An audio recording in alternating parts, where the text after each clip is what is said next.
Dans l'éducation financière, un livre se distingue depuis plus de 20 ans, et ce livre est « Père riche, Père pauvre » de Robert Kiyosaki.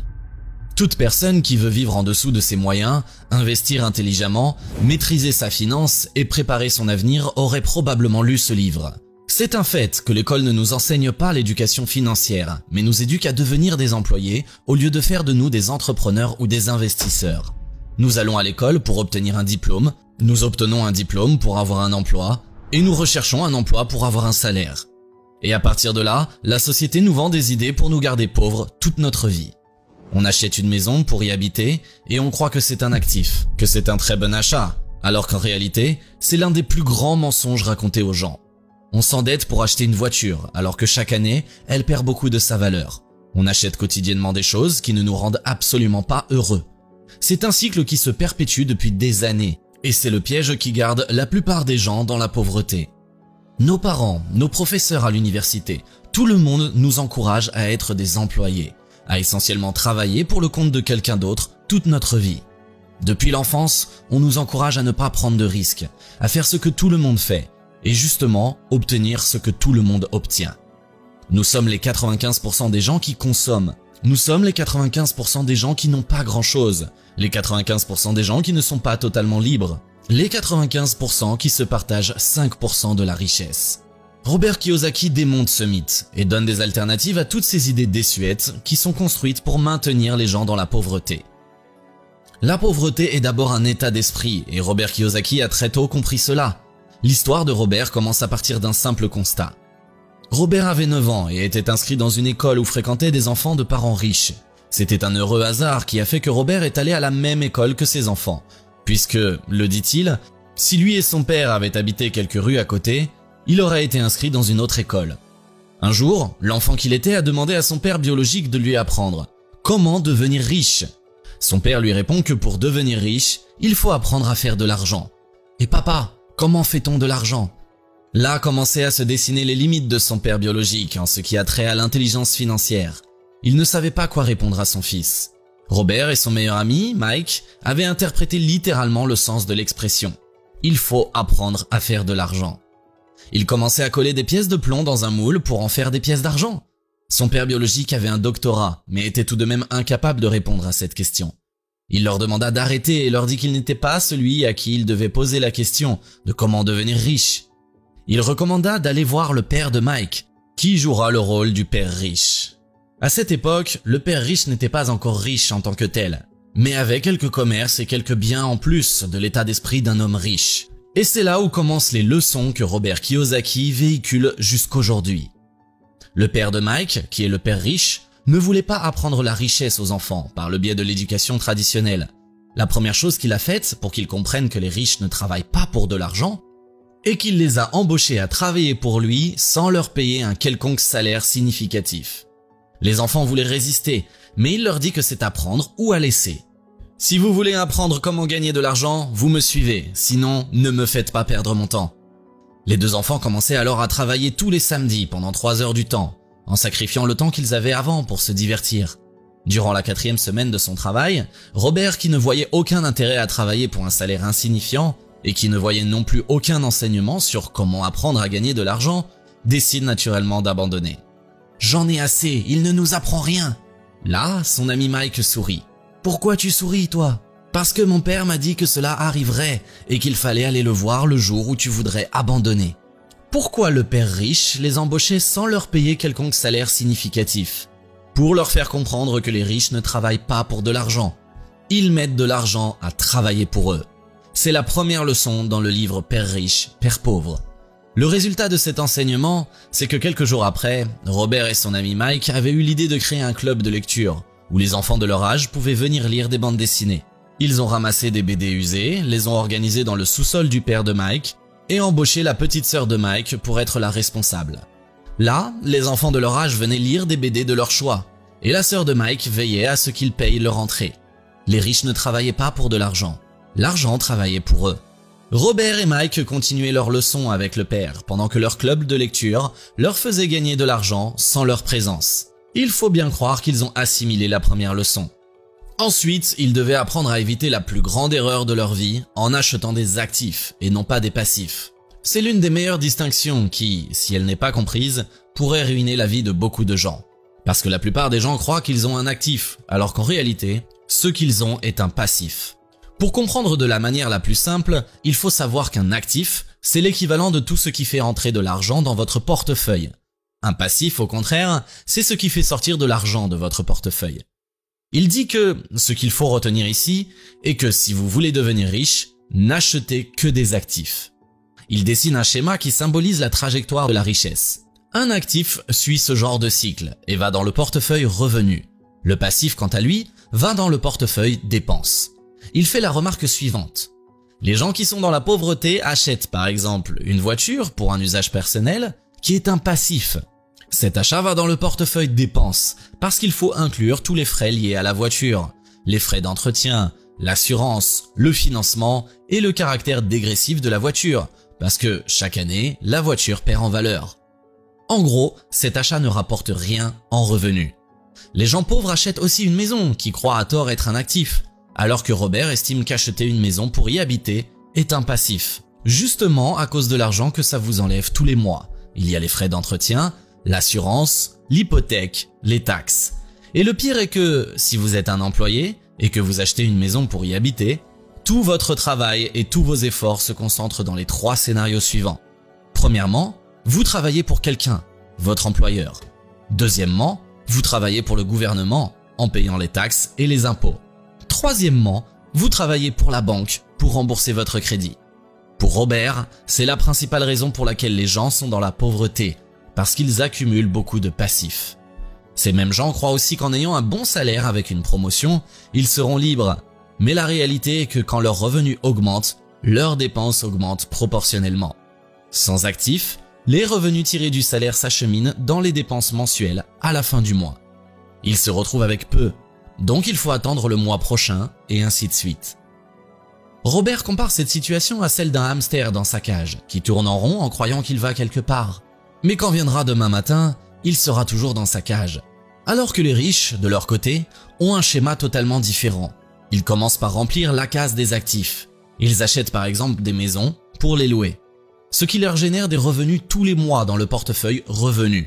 Ils achètent encore des actions qui leur génèrent des dividendes ou encore achètent et vendent des biens avec une plus-value. Et voici la conséquence. Plus ils accumulent des actifs, plus leur liberté financière est garantie. L'actif, c'est ce qui vous fait rentrer de l'argent dans votre portefeuille. Le passif, c'est ce qui fait sortir de l'argent de votre portefeuille. Distinguez l'un de l'autre et achetez des actifs et non pas des passifs. La troisième leçon, c'est un peu une conséquence des deux premières. C'est le cash flow ou l'art de générer plus d'argent avec de l'argent. Robert Kiyosaki considère chaque centime qu'il dispose comme un soldat ou un employé qui doit rapporter encore plus d'argent. Chaque revenu qu'il tire de sa colonne d'actifs doit être réinvesti pour générer plus d'actifs qui généreraient encore plus de revenus et ainsi de suite. C'est un flot de cash suivant un cycle précis et vous atteignez votre liberté financière lorsque vos revenus mensuels provenant de vos actifs sont supérieurs à vos dépenses et ensuite, vous réinvestissez ce qu'il vous reste après vos dépenses dans la colonne d'actifs. Et vous devez absolument connaître tous les avantages fiscaux de votre pays. Le savoir est une arme et Robert Kiyosaki en a fait usage pour s'enrichir encore plus. Par exemple, lui, Donald Trump et beaucoup d'autres multimillionnaires et milliardaires ne payent pas d'impôts et ils en sont fiers parce qu'ils le font légalement. C'est pourquoi il insiste tant sur le fait que l'école doit nous apprendre des choses sur les taxes et les impôts. Le véhicule principal pour ne pas payer d'impôts est l'immobilier locatif, comme outil d'investissement. En réalité, si vous achetez un bien immobilier pour le louer, vous pouvez déduire de votre impôt, de votre revenu imposable, beaucoup de frais. Par exemple, les frais liés à l'entretien, les taxes foncières hypothécaires, les frais de réparation, etc. Conséquence, pour les millionnaires, cela réduit énormément la charge fiscale et les aide à faire beaucoup d'économies. Un autre moyen de ne pas payer d'impôts sur ces investissements est d'ouvrir un compte d'impôt différé comme le plan d'épargne retraite populaire. Imaginons que vous investissez 50 € par mois et que vous gagnez un rendement de 6% tous les ans. Après 30 ans, vous avez 50 000 €. Si cet investissement est imposé, le gouvernement réduit tous les ans vos rendements. Si vous ouvrez un compte d'impôt différé et que vous ne touchez pas cet argent, aucun impôt ne vous sera prélevé. Vous ne payez aucun impôt jusqu'à ce que vous retiriez cet argent de votre compte d'impôt différé. Aussi, si vous êtes entrepreneur, vous pouvez également bénéficier de nombreuses autres déductions fiscales pour les entreprises. Si vous dirigez une entreprise, vous pouvez réduire de nombreux frais tels que les frais de bureau, l'achat d'une voiture pour le compte de l'entreprise, les salaires des employés, les frais de voyage, etc. Les pauvres travaillent pour de l'argent. La classe moyenne économise de l'argent. Et les riches empruntent de l'argent. C'est là toute la différence.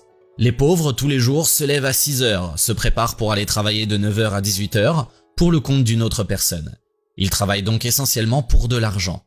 La classe moyenne a une approche un peu similaire. Elle gagne assez d'argent, paye beaucoup d'impôts et investit ce qui reste dans un fonds pour s'assurer une retraite. Elle n'est pas autonome. Elle dépend de quelqu'un d'autre, que ce soit le gouvernement ou d'autres fonds d'investissement pour assurer leur train de vie. Ce qui n'est pas le cas des personnes riches. Les personnes riches adoptent un tout autre cheminement. Ils s'endettent à hauteur de millions et des milliards pour certains, pour financer des projets capables de générer de l'argent tous les mois. Que ça soit dans l'immobilier ou dans une autre classe d'actifs, ils prennent de l'argent de la banque. La classe moyenne économise son argent à la banque. C'est un coût pour la banque de garder cet argent dans ses coffres. Puisqu'elle ne peut les investir d'elle-même, elle va les emprunter. Les rares fois où les gens pauvres s'endettent, c'est pour acheter des choses, des passifs, des choses de consommation telles qu'une maison pour y habiter, une voiture neuve pour faire les courses alors qu'ils n'en ont pas besoin, ou se payer des vacances pour impressionner les autres. Il faut à tout prix éviter l'usage excessif de la dette pour acheter des biens de consommation. Parce que ces achats ne génèrent pas de revenus ou de cash tous les mois. En plus, le remboursement de ce genre de dette peut être un fardeau financier qui pourrait vous empêcher d'investir dans des actifs qui peuvent vous aider à devenir riche. C'est la pire façon de s'endetter, parce que la dette peut certainement être un outil très puissant pour se créer une richesse considérable si elle est utilisée de la bonne manière. Voici comment. L'exemple le plus courant est l'utilisation de la dette pour s'acheter des biens immobiliers que l'on mettrait en location et qui vont générer tous les mois un flux de trésorerie positif. Robert Kiyosaki a acheté l'équivalent de plus de 4000 biens immobiliers qui lui génèrent des millions de dollars tous les mois. Il est aujourd'hui endetté à plus de 700 millions de dollars. Mais c'est une bonne dette parce que cette dette lui a permis de réaliser ses investissements qui génèrent tous les mois une somme considérable. Si vous faites un prêt immobilier pour acheter un bien immobilier locatif, vous pouvez utiliser les loyers générés tous les mois pour rembourser le prêt et en même temps générer un cash flow positif. Il faut à tout prix continuer d'éduquer et continuer de prendre des risques. La plupart des gens ont peur de prendre des risques parce qu'ils ont peur d'échouer. Et ce parce que l'école, les parents, la société apprend dès l'enfance qu'il ne faut pas prendre de risques et qu'il n'est pas bien d'échouer. Mais en réalité, il n'y a pas une meilleure manière d'apprendre que par l'expérience. Et l'expérience suppose une prise de risque. Et la prise de risque entraîne parfois des échecs. Rien de ce qui est dit dans cette vidéo n'est enseigné à l'école. C'est pourquoi apprendre est la première étape pour devenir riche. Robert Kiyosaki estime que l'éducation financière est la clé pour devenir riche, parce qu'elle vous donne les connaissances et les compétences nécessaires pour gérer efficacement votre argent et investir dans des choses, dans des actifs qui vont vous générer des revenus. Les entrepreneurs et les investisseurs qui sont aujourd'hui des millionnaires ou milliardaires, ceux qui ont bien réussi, ont pris des risques afin d'avoir des rendements élevés. Il ne faut pas avoir peur de prendre des risques. En même temps, il ne faut pas prendre des risques démesurés. Il faut calculer ces risques. La prise de risque ne doit pas être imprudente ou aveugle. Elle doit être stratégique et bien réfléchie. Pour Robert, il faut continuer à apprendre et développer votre intelligence financière. Il lui arrivait un jour de trouver un immeuble à vendre pour 1 million et qu'il n'avait pas l'argent pour l'acheter, mais savait que l'immeuble pourrait se revendre 2 millions et plus. Il fait au vendeur un apport de 100 000 $. On va trouver quelqu'un intéressé par le bien qui lui fait payer ses 100 000 $ plus une commission de 40 000 $. Deuxièmement, il a appris que l'intelligence financière permet aux riches d'emprunter, par exemple, leurs dépenses personnelles sur les dépenses de leur entreprise et non pas comme des dépenses personnelles, ce qui leur permet de payer moins d'impôts. Ces exemples symbolisent pour lui l'intelligence financière, qui est la synergie de la comptabilité, de l'investissement, de la loi et du marketing. Comprendre la loi, c'est comprendre comment fonctionne la réglementation sur l'impôt, les taxes de son pays. Comprendre le marketing, c'est comprendre comment pouvoir vendre une idée, un potentiel. L'investissement, c'est différencier les actifs des passifs et acheter des actifs, dégager une marge brute d'autofinancement, dépenser et réinvestir la différence dans encore plus d'actifs. Voilà ce qu'on peut retenir de Père riche, Père pauvre. J'espère que cette vidéo a été d'une quelconque utilité.